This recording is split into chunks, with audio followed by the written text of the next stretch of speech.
Welcome to the Pearls of Wisdom podcast, where we explore the intersection between philosophy, spirituality, and music through our unique stories and perspectives. I'm your host, Pearl Bots, and today on the show we have artist Bryan Page. Welcome to the podcast. Thank you. Thank you so much. How are you doing today? Never not good. Really? Yeah. You're never not good. Never not good. Okay, well, put us on game. How do you feel never not good? Because I'm down to feel bad. Say more. There's something about our resistance to feeling certain ways that makes it something we want to resist. It's weird. I feel like if you're depressed, right? Mm-hmm. If you can psych yourself into being down to be depressed, it stops expressing itself like depression in a weird way. Like, if you're feeling shitty, the only way that can really persist is if you really don't want to. But the moment you're like, damn, shitty must be exactly how I need to feel right now, it just starts to shift a little bit. So when I say never not good, it's not like I don't have all these same ups and downs, but I think the downs kind of become more like the upside down part of a roller coaster. You need it, you know? It's part of the ride. Yeah. Good doesn't exist without bad. Not at all. And it doesn't have to be I can ride the bad because there's good. It can be, oh shit, I see what you did here. Like, it can just be part of the whole ride. Yeah. Like, you would never stand in line for a roller coaster that went straight. Right. 1 mile per hour. Right. You know what I'm saying? Right. But we act like we want our lives to be like that. Yeah, exactly. And people literally describe life as a roller coaster. Straight up. And yet we are like, we think that we'd rather be bored on flat land. Yeah, completely. It's like we want to get rid of waves, but then there's surfers who like need them to have fun, you know? So perspective, I guess. We're pretty bad at knowing what we actually want, I think, as humans. We're awful at it. Horrible. Well, we're bad at admitting it. I think that's maybe more so it. Like, can I give a dumb example? Because it's one of my favorite things. I would love it. I used to be like a raging drinker. Okay. Like raging. Fucked up everything in my life. And I rubber banded back and forth, AA and rehab and then back. And then I just like go on benders that destroyed everything and then jump back in for like 2 years. This was in my mid-20s. And I was living in New York. One day I come out of an AA class and I'm like, who am I kidding? I love drinking. Like, what am I doing trying to act like I don't want to drink when I watch myself continue to do it? And so I did this kind of like, out of bitterness and rebelliousness, I was like, fuck it. I love drinking. Anytime that I was beating myself up, anytime I'm going to beat myself up about drinking, I'm going to remind myself, I love this, and I'm just going to do it harder. So to me, it was like giving up. It was like, fuck it, I'm a piece of shit anyways. 2 months later, I woke up, realized that I hadn't had a drink the day before, and I didn't drink really again for like 10 years. Didn't have AA, didn't have a problem with it. I'll have a drink of whiskey here and there. It doesn't control me in any way. But just me accepting that I did want to drink, that I loved drinking, but I had these beliefs like I shouldn't be and I'm supposed to Just accepting what I actually wanted because I watched myself keep doing it. All of a sudden, I noticed all the things I don't like about it. I wasn't any longer drinking because of my guilt of being a drinker. I wasn't drinking because of my, I'm this anyway, so I might as well. So I realized that so much of the destructiveness of the behavior came from my conflict over this thing that I did do, but believed I shouldn't and didn't want to or whatever. You know what I'm saying? Yes. So just accepting what we actually want, being real with that, I feel like a lot of things can surprise us. Yeah. I think about addiction a lot. Mm. Just because I think that I almost want to say maybe like the more sensitive souls or like the deepest souls or something like addiction can kind of manifest itself in more extreme ways in people who no, let's cut that all out. Basically, I think that addiction can be anything. It could be work, it could be love, it Oh could yeah, be religion, it could be, I mean, your phone, it could yeah, be Netflix, it could be shopping, like it could literally be anything. There are obviously more destructive versions of it. But the similarity between them all, I think, is like a shame loop. Like fully. you have your go-to thing that makes you feel the best. It could be drinking, or it Mm. could be something as harmless as working. But Mm. is it really harmless when the function of it is to ease the pain that you're feeling in life? And then when you feel guilty about easing the pain in that particular way, you try to ease the pain that you're feeling by using the thing that soothes it, and so you get stuck in this horrifying cycle Yeah, which makes it actually destructive. that's so real. I've taken meditation and breath work to a destructive extreme. Say more about that. Well, as an example, I was in a few year relationship when I lived in New York again, 10, 12-ish shit, 14 years ago. I don't know. I'm not a numbers guy. Um, long time ago, and we were best friends, and everything was beautiful in my mind until the day that it was over. Hmm. And we were still close friends, though. There wasn't any animosity, but she was Hmm. describing to me where it went wrong, essentially. And she was like, "You realize that for the last year, like, we'd go to the bedroom together, and I would go to sleep, and you'd sit up cross-legged for 4 hours." Hmm. Hmm. She's like, you haven't gone to sleep with me in a year, even though Hmm. we go to sleep together. And I was just like,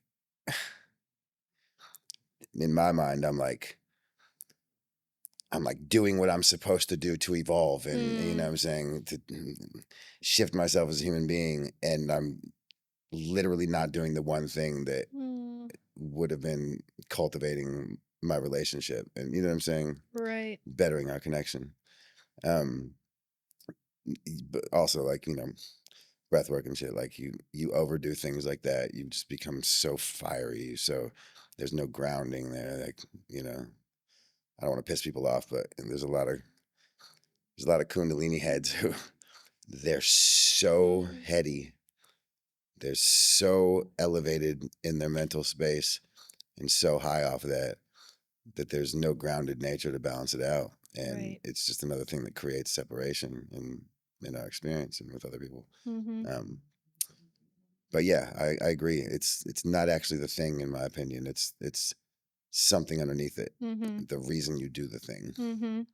And I think part of the reason that that shame loop even has the opportunity to start is probably the resistance to feeling certain ways. So Completely. like, I don't want to feel this way, so let me soothe it Completely. with whatever your thing is. Completely. So when you're feeling like maybe something that might be thought of as something that you don't want to feel, like Hmm. what is your internal dialogue like? Like what is it actually like inside you? Because like you can hear like feel your feelings, but like what is that? What does My it look internal like? dialogue is the best. Okay. I can't wait. It's well crafted. I've spent a lot of time when I experimented enough and learned that it was my dialogue that was really shaping how I felt. I had a lot of fun playing with it. Hmm. For one, anyone who knows me hears me say all the time to an annoying degree, like, Okay. life's the best. Life is the fucking best. You'll hear me say Hmm. this all the time. That started out as a bitter, teeth gritting statement Hmm. that I would say when everything was not the best and Hmm. when life was shit and when I wanted to yell at the sky. It would be like, life's the best. It was like, it really started as this, who you kidding, Ryan? Like, Hmm. it's horrible, but like, might as well, Hmm. something like that. It changed over time Hmm. And I feel like the things that used to make me want to scream at the sky, I just get a gut laughter now. And it's really like you cannot write this shit. Like, this is amazing. Life is the best. And it's a recognition of the cosmic joke. I'm constantly recognizing that insecurity is the only thing that you can find some semblance of security in. If you can just embrace that, and all the dialogue I use is a coming to terms with, or a accepting, or accepting's too weak of a word even. It's an embraciveness of this reality that is just fucked. And it brings humor to it. And so now, literally, when the worst thing happens, I can't even imagine following the internal, trail of thoughts that's like, how could this, why did I can't believe something was supposed to, because when you experiment long enough with, you got to be able to recognize those thoughts happening. You got to see them. And you literally just have to input something else. And so it's like, hold on. Who am I kidding? Of course, this is what would happen. This is hilarious. I see what you did there. I have these little things that I go to over and over again, and they just become real when you choose to feed those thoughts as opposed to the ones that were bringing you a different experience. So my whole internal dialogue is laughter and the humor over our absolute inability to change anything or control anything out here. And if you can start to have fun with that, like, because there's no winning over it. You can't beat reality. And if you argue with reality, you lose every fucking time. So whatever is real right now, oh, wow, no more home. Car just got towed. Girlfriend left me. Must be exactly what I need. Wow, this must be exactly what I needed in order to move forward. That's it. And again, accepting won't take you out of it. Acceptance still has this foundation, this seed of, if you're accepting something, you still believe and feel that it's not right, that it's not ideal. If you have to accept it, it has that foundation of being something you don't want. Embraciveness is all that it is. It can't be acceptance. You have to wrap your arms around it and tell yourself why it's exactly what you need. So people, I think, and by people, I mean I'm people as well. Like, All of us, yeah. we're all people. I think maybe avoid acceptance because they think that it means I approve of this situation. Like, that's like step one. They're like, I don't want to accept this because then it means like I'm cool with it. Like you endorse it almost. Yeah, Yeah, like yeah. I love that this is happening. Yeah. That's like step one.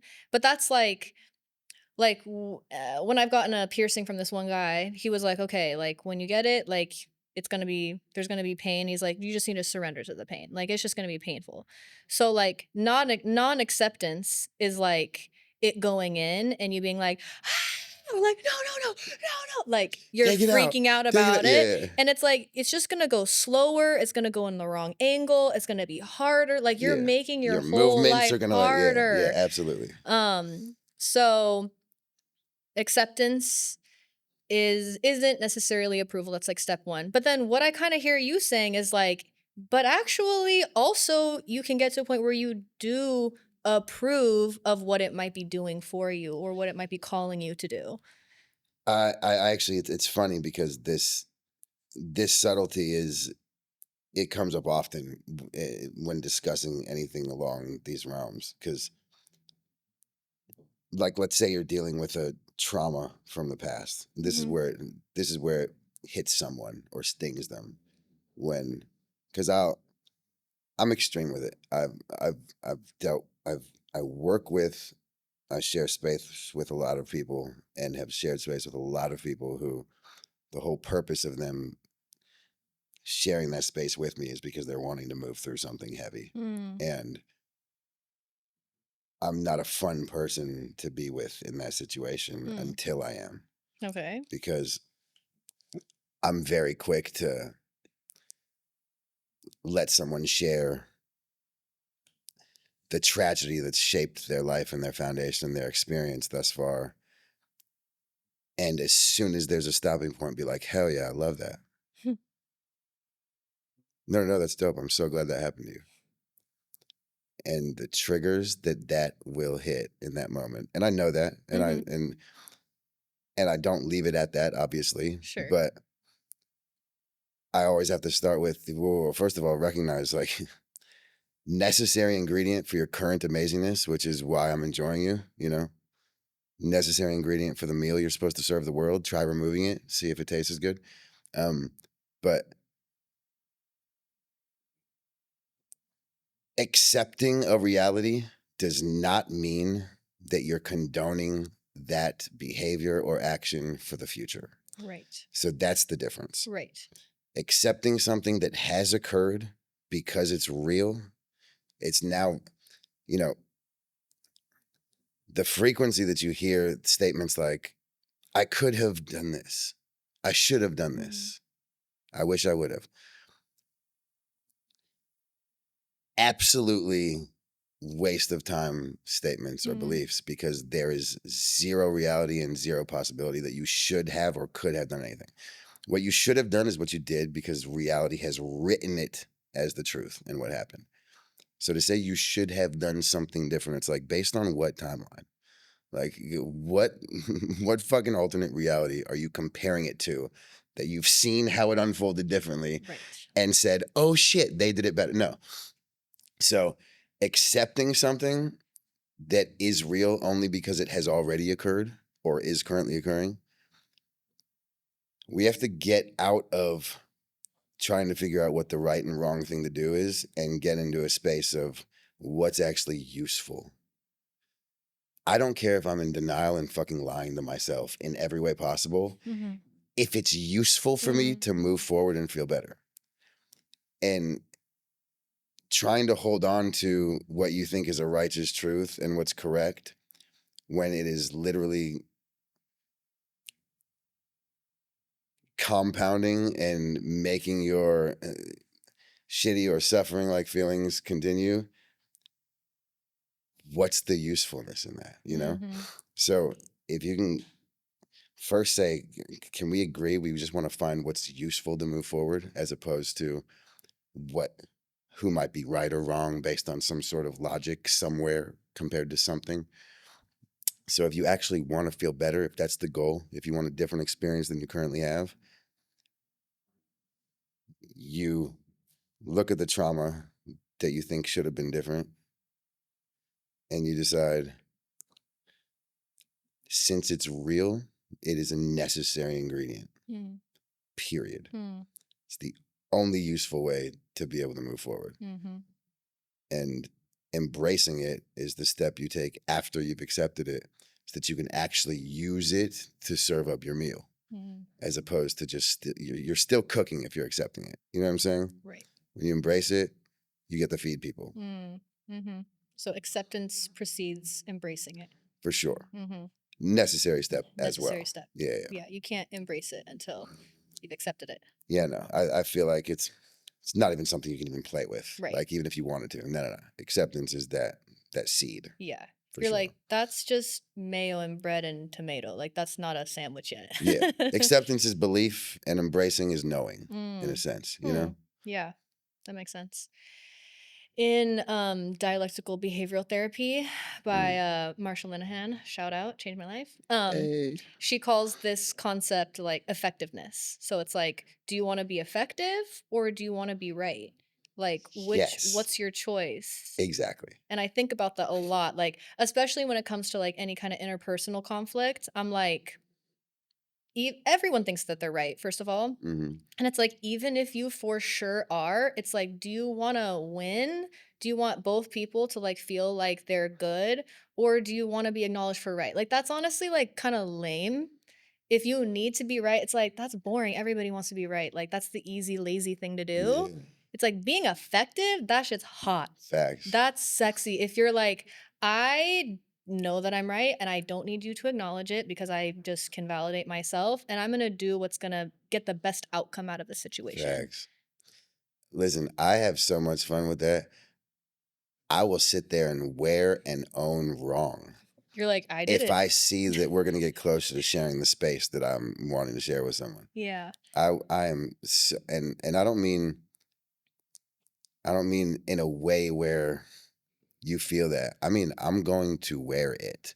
Like I will sit there and flip 180 from what I'm recognizing is just leading us down a deeper argument of who's right and who's wrong Hmm. and be like, yo, I'm realizing right now, I think misinterpreted this whole fucking thing. And Hmm. that's not what I intended to do. And you're probably right. And I'm just Yeah. not able to see it right now. You know what I'm saying? Like I'll start there and I'll wear it Yeah. because I would much rather walk away from something with someone else getting the satisfaction that they were right and I was wrong if we're both actually closer to the space that I was trying to share with that person, which is what started my argumentativeness anyways. Sure. Effectiveness for sure over right. Yeah. And that's what I mean when usefulness. Like what's useful? Yes. What's effective? Yeah. Yeah, fuck Exactly. everything else. Fuck everything else, Yeah. honestly.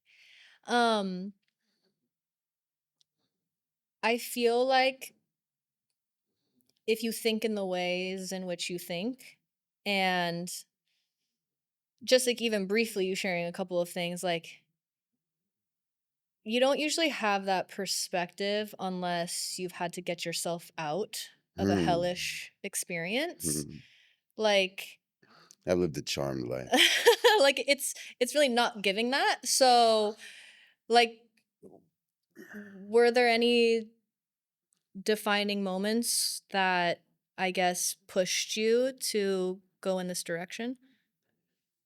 Yes. It's funny. I'm watching myself move inside right now because I've now had enough practice answering this that I know my desire to evade it. And let me start that over. Mhm. What has happened to me is so insignificant to me at this point. Mm. I so could care less about my story Mm. because I realized that reiterating it to myself as much as I once did was never useful for me. Mm. Um, but I'm also recognizing now and I'm learning now um, that contextually that's where it can be useful. And Mhm. so Mm. I'm just softening that part of me right now that wants to be Sure. like, ain't shit happened. Right. So I can be honest with you. And let me start by saying that genuinely, I have to I have to look at them and put them in this box of life shifting things in order to speak about it because they really feel like necessary ingredients, and I couldn't be any more than grateful at this point. Sure. So that's a real thing that can happen Yeah. if you play with it enough and experiment Yeah. with it enough. Um, I, I mean, musically, artistically, I'm 38 years old. I signed my first record deal when I was 21, Motown, and 17 years I was hostage in 3 back-to-back record deals. Couldn't legally Mm. release music. Oof. I was in a years-long legal battle to get out. Mm. So I just got freed within the last couple of years. And so yeah, that's something that I went through every phase Mm. of bitterness and resent and Mm. regret and whatever with and only ended up serving me after all. Mm. But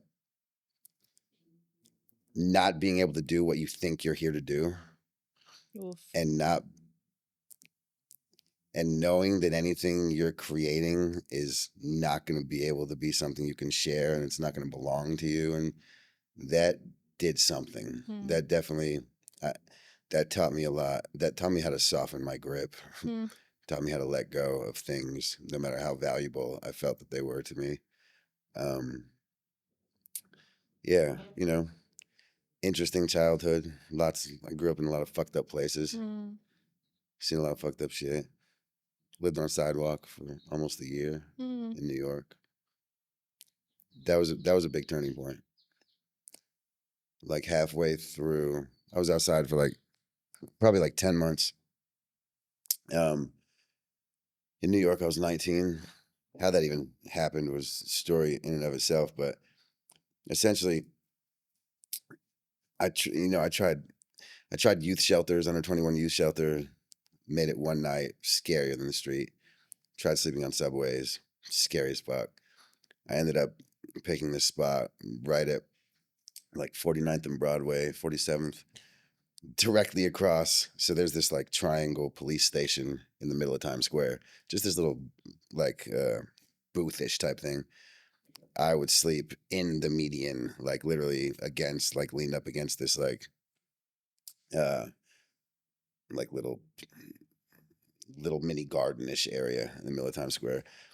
Everything was so sketchy, but this this had such a impact on my surrender, because I watched how hard it was for me to let go of my pride and things of that nature, even in a situation where like there was no, like, what are you even trying to hold on to, type thing.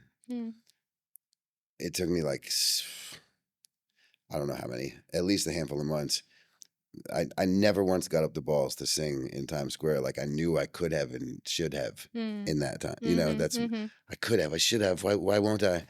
Um, but the best I got to is like the morning show would line up, or the line would line up in the morning show, like fucking like 4 a.m. or something like that. Hundreds of people. So I would sing right there. Like when Times Square was a little dead, middle of the night, make enough money to sit in a fucking internet cafe for all day. Just MySpace hustle. It was MySpace at that time. And I watched myself give up. And I say that, but not in a way like, and whenever I use the term give up, people hate that I use that, because I'll often say, like, that's what worked for me. Giving up's what worked for me. Giving up in the sense that most people frame that or translate or define giving up is not giving up. Giving up, the way most people see it, as negative. You care so much. Yeah. You care so fucking much if you're going to drop out, type of thing. When I say giving up, I mean giving up so fully that I was down for whatever, type of thing. Like, you don't end your life if you've given up. You end your life if you care so much that you can't give up, When I say I gave up, I was like, you know what? If there's nothing else, I might as well just like see what kind of fun I can have, in a sense. Yeah. And I wrote like my first song in New York. I found myself while sitting under trees, no one there to speak, listening to stories from the leaves. I slept away my worries on the streets. Nothing left to eat, filling up on only what I breathe. I I literally I became like a crazy person, kind of. Like I Okay. definitely watched myself talk to myself and talk out loud and do things like that. And I would sing to myself, all these things that I thought, you gotta be crazy. But I ended up out of it because of that. Like I gave up and started to have fun in a weird way. And And I wasn't bitter about it anymore. I wasn't walking around thinking like this shouldn't be, all these proud things and ego things and just things that were preventing me from being able to move upward. And yeah, eventually I got this internship to this kid on MySpace at a music studio in Times Square. It's called KMA. It was in the Brill building. And fucking after months interning there all day, every day, the owner I became close with him, and we walked outside one day, and it was like middle of the night, and he was like, "Where do you go?" And I broke down. I just like started bawling. He took me back to his place. But by the time we got to the studio the next day, he had a futon in the spare studio room, gave me his New York Sports Club pass, and I lived in that studio for a year and a half. And that's how I met everyone, got my first record deal, publishing deal, all that shit. So, long story long, being in the situations where all you want is to find a way out, but you feel like there's no option, that's your opportunity to give up. And when I say to give up, I mean your opportunity to give up caring how it happens and caring what it looks like. Because if you can, that's the only way real surrender happens. And if you can surrender to what's actually fucking real and be on its side, like be on the side of life, like I'm down for this current unfolding, that's where things pop up. That's where the spaces get filled. That's where you learn to talk to yourself differently. Because when you don't actually want out of something, you'll play around and you'll use it as your racket and your reason for attention and, my woe is me story. Yeah. But when you want out of something, you will experiment with what works. And part of those experiments are talking to yourself differently, giving up, whatever. Yeah. Sorry, I just went on so long. I'm pretty sure that that's what this is about. Oh, yeah. No, I mean, that makes complete sense. Do you know Brianna Weist? I think that's how you say her name. She's an author. Yeah, I don't think so. But one thing that I read from her book, The Pivot Year, is she says, you tell life what, and life tells you how.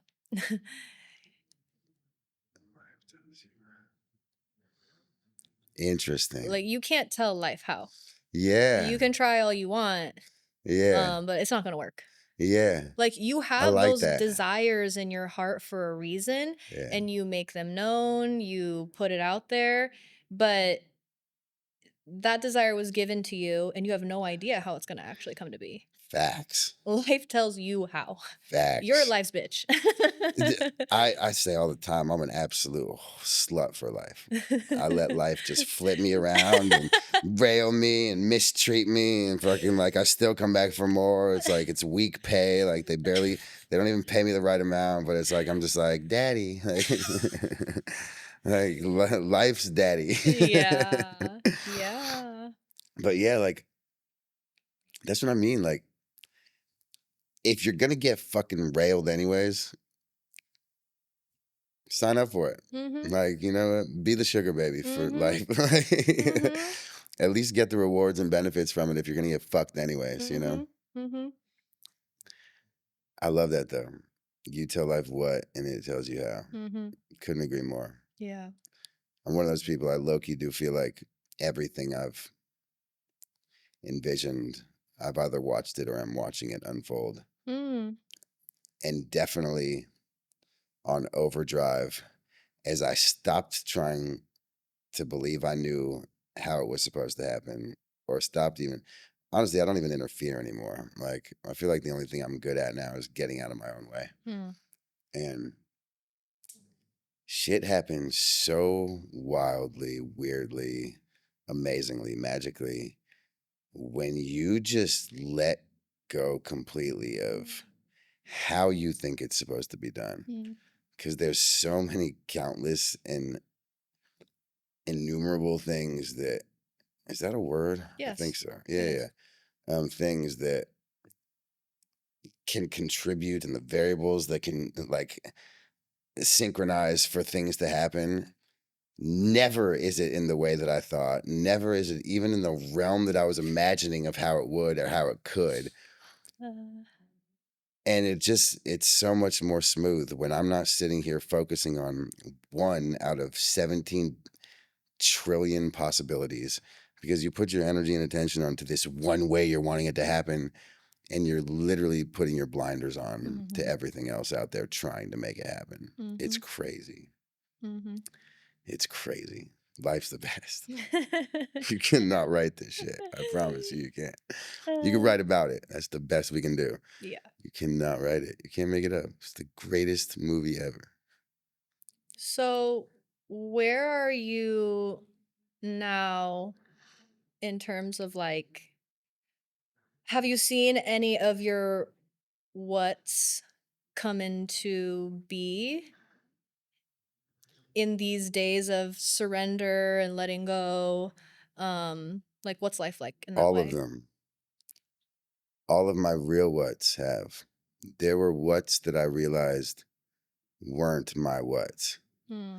There were whats that I was aiming for at different points in my life that over time they've kind of just dissolved because I realized like Hmm. I actually don't even want or care for that to happen unless it's just literally a side result of me doing exactly what the fuck I'm doing and Sure. how I'm doing it. Sure. Like there are other whats that I could collaborate with life towards making it happen in a sense. Like I was still having fun seeing what might, but you know, being famous and like fucking having hit records and being a da da da. Oh my God, I could care less. Like, just don't even want that life. I don't want a Justin Bieber career. Are you Hmm. kidding me? The pressure, like, I couldn't even imagine. I'm not showing up on stage 200 times a year. You're tripping. You know what I'm saying? Don't even want that anymore. Hmm. But I get to be on stage now. I get to perform my music. I write with the people I want to. I create with the people I want to, when I want to, how I want to.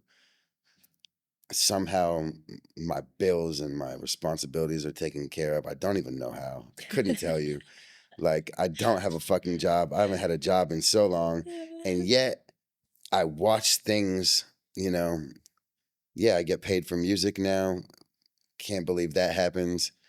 When I stop getting paid for music, something shows up that like is a big enough pay to where it holds me over until the next. It's like there's just things just work out in their own way. There's this beautiful flow to it. I also do not. I only watch that happen when I'm not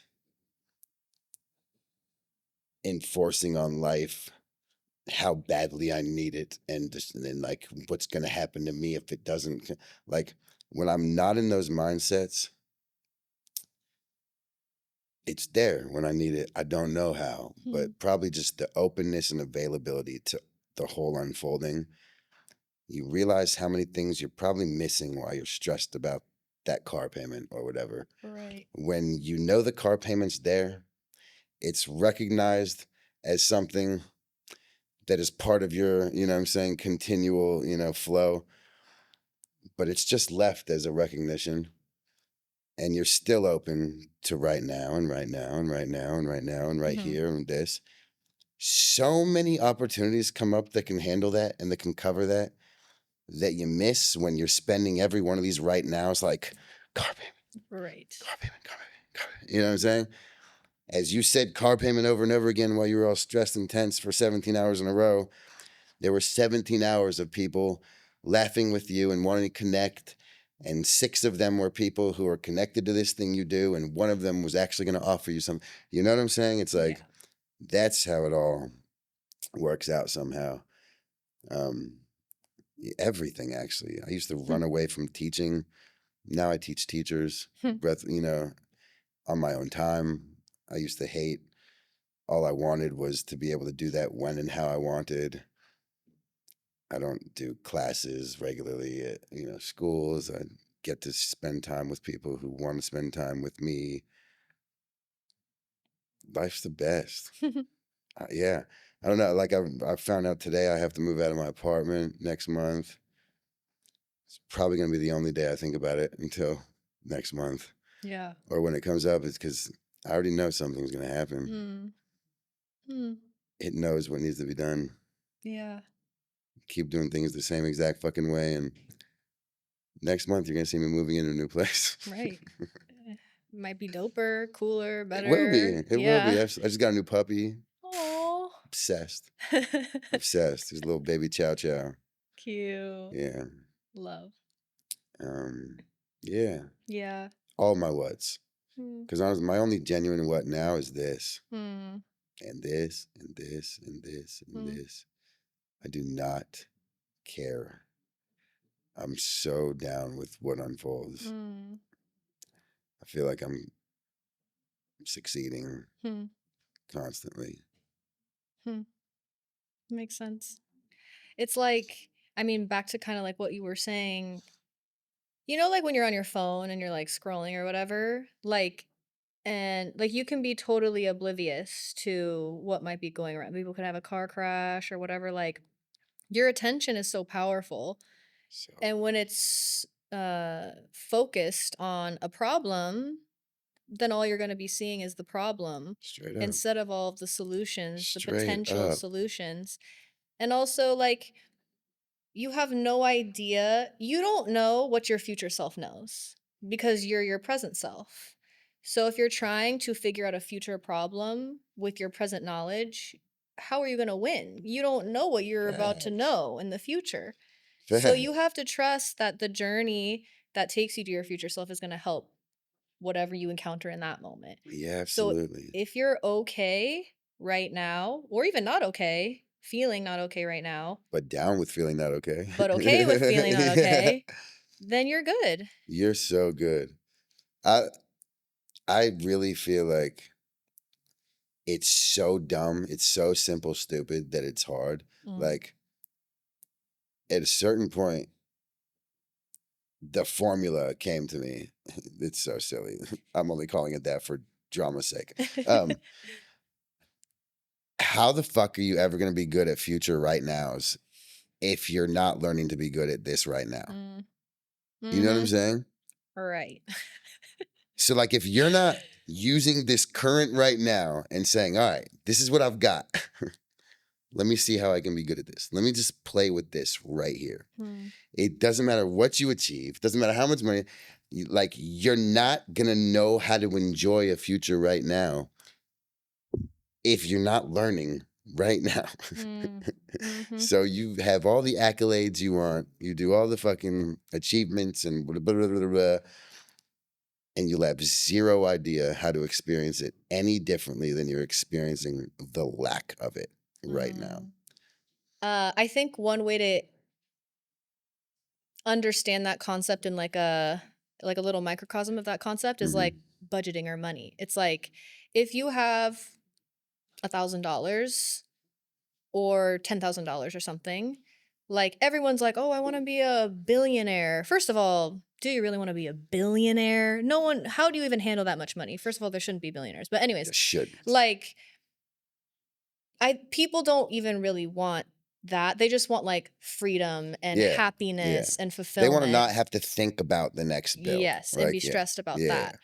But like if you can't look at your bank account or like if you can't manage $10,000, like how will you be able to manage $100,000 or $1 million? Like, like life is gentle on us in that way. Like, let Yeah. me just give you this much Literally. and see what you do with it. And if you fuck it Literally. up, they're like, well, like, I'm not gonna give you a Lambo if you can't drive a beater. Straight up. Like, Straight up. Not real talk though. Like, this is one of the reasons I feel blessed and fortunate about what happened with music in my career because mm, I've gone through every type of phase of relationship with music you can have. I've had a mm, lot of money from it in terms of advances. Like mm, I've had a couple $1 million in my bank account before. mm, I've trashed it. I've also stretched a little bit for 10 years. I learned, hmm, I had to go through all of that. I had to see, wow, I could go from homeless to spending $90,000 in 1 month. You know what I'm saying? Like I watched myself do all these things and came full circle to where I can stretch $1,000 for 10 months. Hmm. You know what I'm saying? Because I let everything, like everything kind of destroyed me, and I had to figure out from there what was important to me. What do I value? How am I going to maneuver? And so now I feel like if anything does come, which I'll be honest with you, I feel it. It it feels like it's chasing me once I stopped chasing it, Mm. you know?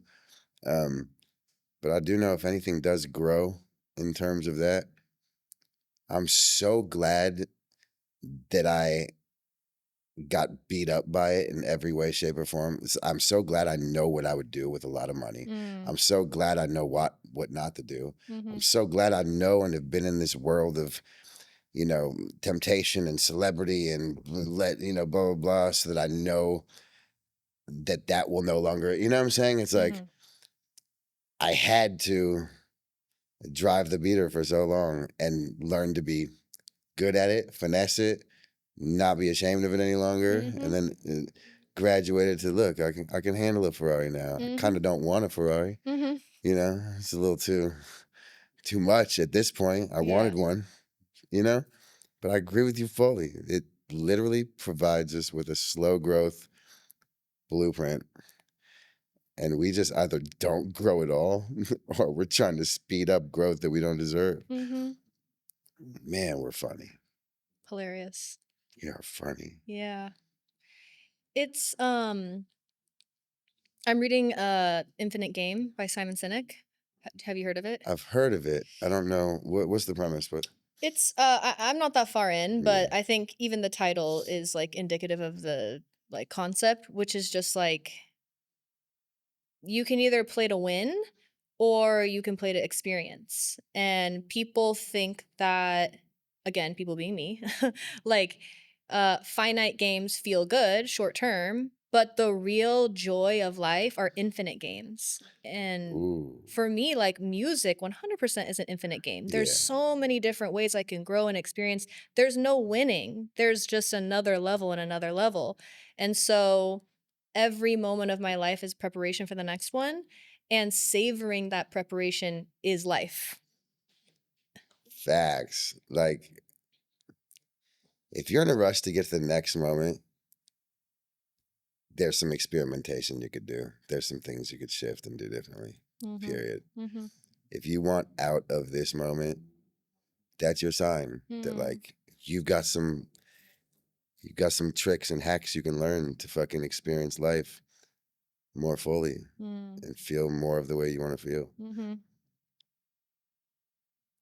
Man, I don't know why this just popped into my fucking head. I have to say it though. When you talked about billionaires, do you understand that for someone to be a billionaire, they had to have 999 million ish dollars and not wanted to do anything with that or give any of that or like to be a billionaire, you had to have had 999 million dollars and not wanted to put that towards anything Mhm. or any of it. Mhm. Like you have that for what? Like you have it. Mhm. You couldn't. Do you know what I'm saying? That's Yeah. absurd to me. Like when I realized that, when I thought about that, I'm like, you can't really be a billionaire and be someone that I can look at and say, like, you're disqualified Mhm. just from having $1 billion. Mhm. Because that means you have still at this point, you can't throw 1 million at something good. Like, like what? Right. That's absurd to me. It's wild. And an insane amount of responsibility. Yeah, I personally don't want to shoulder that me amount of neither. responsibility. Yeah. And they would rather have that responsibility than contribute anything. That's crazy to me. Yeah. Pretty That fucking is wild. that is so much money Yeah. that you don't want to help with. Yeah. I mean, hopefully they are But helping, again, right? I don't know. sure, but again, if you've amassed $1 billion, what level are you helping? Like, Right. why is 500 million not in play?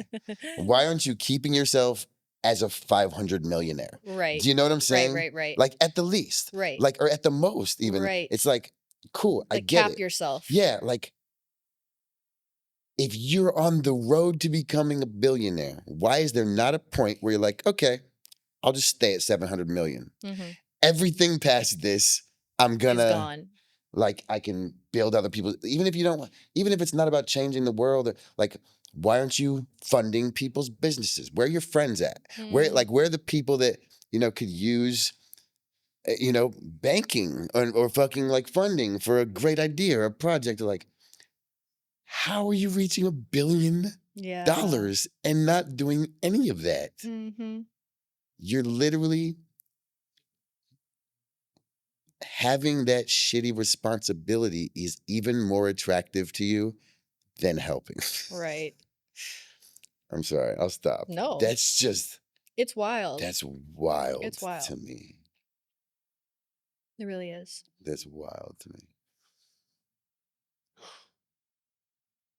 So, obviously, like, you're meant you're like a musical being, and you're meant to sing. Mm. Um, so, and I know you're releasing an album. I am, yeah. Is there a date on that yet or no? Not a fixed date, because I don't know. Because who knows? Life hasn't decided yet. It feels like it's coming soon. Okay. It's done already. Okay. So really all we're waiting on is like some, mixing, mastering type ish. Okay. But it's called Gospel Music for Habitual Sinners. Mhm. People like myself. Huge fan of sin. Big fan of sin. And I have a residency right now at Black Rabbit Rose where I'm performing a lot of my unreleased stuff every Wednesday. I'd actually love for you to come do some of your songs, play some of your music. Yes. Would Please love. get on stage any Wednesday. Would love to do that. So anyone listening and or watching this, if you haven't fucking heard her, oh, she is aggravating how good she is. Thank you. No, she makes people hurt. Like, singers listen to her and they're pissed off. I know that not just as myself, but knowing and being close friends with some magnificent singers who we've sat there and ogled over your fucking videos together and been like, you. this bitch, like, you've, what? I'm dead. So yeah, I would love for you to appreciate that. come join us. And yeah, Gospel Music for Habitual Sinners. Freedom's out now. It's the first single-ish. It's a song from it that's out on all the things that you stream shit on. And yeah. Amazing. And if people want to find you, where can they find you? Catch my TikTok. No. I haven't done TikTok yet. I know I need to. You'd be It's what they fire on say. TikTok. People say that, like people keep coming to me like this, but I'm really good at showing up, right? Okay. I'm great at, in any moment I can drop out the way. I can be right the fuck here. I can be in my flow. That is what I'm good at. But the moment I have a desire to capture that or curate it, it starts to crumble a little bit. Like, the moment I pick up a camera and decide, it's almost like I have something to say, or like, even, this is fun. And like, the part of me that's really dope at being that starts to diminish. So it's like, I'm going to try TikTok. It's going to be one of these people around me who keeps really saying I need to do it, who's going to have to pick up the camera and make the shit for me. Because like, I can be me, but I can't be concerned about thinking me is worthy of watching, because then I become a demon. Right. And I'm good at being a fucking demon. Right. When I think I have something to offer to people, I'm a demon. It brings out all the worst qualities in me. Yeah. And when I just focus on digging into my own internal game and trying to fill myself up so that I spill out, shit tends to work out and people tend to find things they can pick up for themselves too. But that's the best I can do. So Instagram, that's something that I was young and dumb enough to get involved in and fucking still have fun with it. It's Holy Wild X. HOLYWILDX. It is not Holly Wild. If you walk up to Holy. me, like so many people do, and say, "Oh, you're Holly Wild," I'm gonna be like, "There's one L." And is that where people can find your music as well? Um, Actually, that's where you can find most. Yeah, you're gonna find more there than anywhere else, and there is a link on there for my Spotify. I don't even really know how that's set up, so I don't even know what that's under, to be honest with you. I didn't do any of this shit. Okay.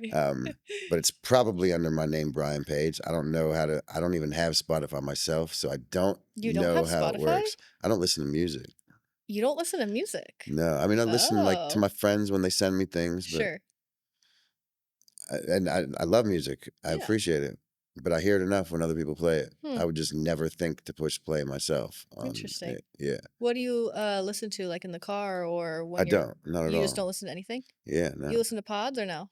no. Huh. I mean, occasionally, but Sure. this is the thing. It's like if someone sends me a podcast, like I'll listen to it because like someone that I know was like, "Yo, you'd really like this," or like, "Check this out," and then I'll listen to it, and I always love it. Or again, my friends who make great music, they send me a song they just did. I listen to it. I love it. Fire. I listen to myself sometimes if I'm like in the middle of working on something, but I, yeah, no. As soon as people get out of my car, the music's going off. Hmm. Like, and they're the ones putting it on for sure. Fascinating. I'm a movie TV guy, honestly. Okay. And I think I only make music because I'm trying to make what I want to hear. Haven't done it yet. Hmm. Yeah, that makes sense. Love that. Yeah. Well, thank you so much for coming on, Thank you for having me. Thanks for letting me sharing. indulge in hearing myself, which I love to do. You Um, could just cut all these up and put them on TikTok. You're yo, welcome. fuck out of here. Is that a thing? Is that something that would work? You got to Yeah. show me how it works. Yeah, I will. All right. I'm going to download it and I'm going Sounds to look. good. All right. Sounds good. I'm that friend who's forcing you to film yourself on camera and put it on I TikTok. love you. I love you. I love you like I love me. Ah, Just a lot. wow. Love that. Thank you so much for listening. If you enjoyed this conversation, subscribe to Traklife Music on YouTube and check out traklife.com for more content like this. You can follow Pearls of Wisdom podcast on Spotify so you never miss an episode, and we'll see you next time.